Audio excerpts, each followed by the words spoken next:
Assalomu alaykum. Choyxona darvoza yasaydigan sex markazida turibsizlar, xudo xolasa siz. Darvozamiz 1 kvadrat metri 1,5 million so'm, 1 kvadrat metri 1 million 250 ming so'm. Restoranning full varianti, обычный holatda, eng original sifatli holatda ishlaganmiz. Darvozamiz bitta ko'rib bahosini berasizlar, qayerga so'mda bo'ladi, narxi, sifat, razmerlari to'g'risida to'liq ma'lumot beraman, xudo xolasa.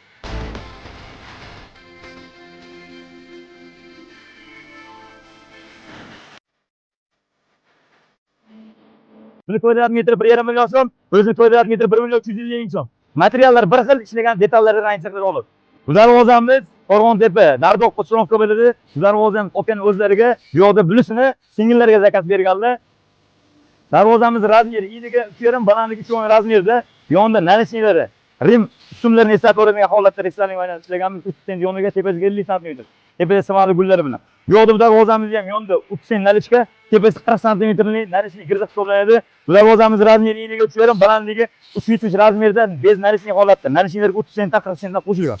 Darvozamizning materiallar stokalar taglari rossiyskiy shveler, 6x4 1,2 2 qavat, ikkinchi qavatlari 2 riflon lislari. Ikkinchi qavat shumka qilingan. Darvozamizni bu yerlarga ham e'tibor berasiz, zina shaklida ishlaganmiz. Shu holatda shunaqa bo'ladi, ustunlarda farqi bor. Bu darvozamizda bu yerlarga ham zina shaklida ishladi. Bu darvozamiz 1 million 200 ming, 1 million 250 ming variantida 2 profil oddiy holat, обычный bo'ladi. Kovka gullarida, ustunlarda ancha rangsa qiladi. Kraskalarimiz avtomobilning har doimda banichi toza kraska bo'lgan. Ikkalasining ham rangi bir xil bo'ldi. GT2 avtomobilning kraska. Matli bo'ldi. Gullarni polni yonida kovka gullarni ustida leys ajratganmiz. Darvozamizda o'zini bahosini berasizlar. Bu darvozamiz birinchisi, bunisi mana ikkinchisi. Sizlarga qaysi biri ko'proq ma'qul bo'ldi? Narxi, sifati, fikrini qoldirib qo'yinglar. Biz uchun muhim. Bu darvozamiz xudo xolasa o'sha ikkalasi ham Andijonga istiqomat bo'ladi.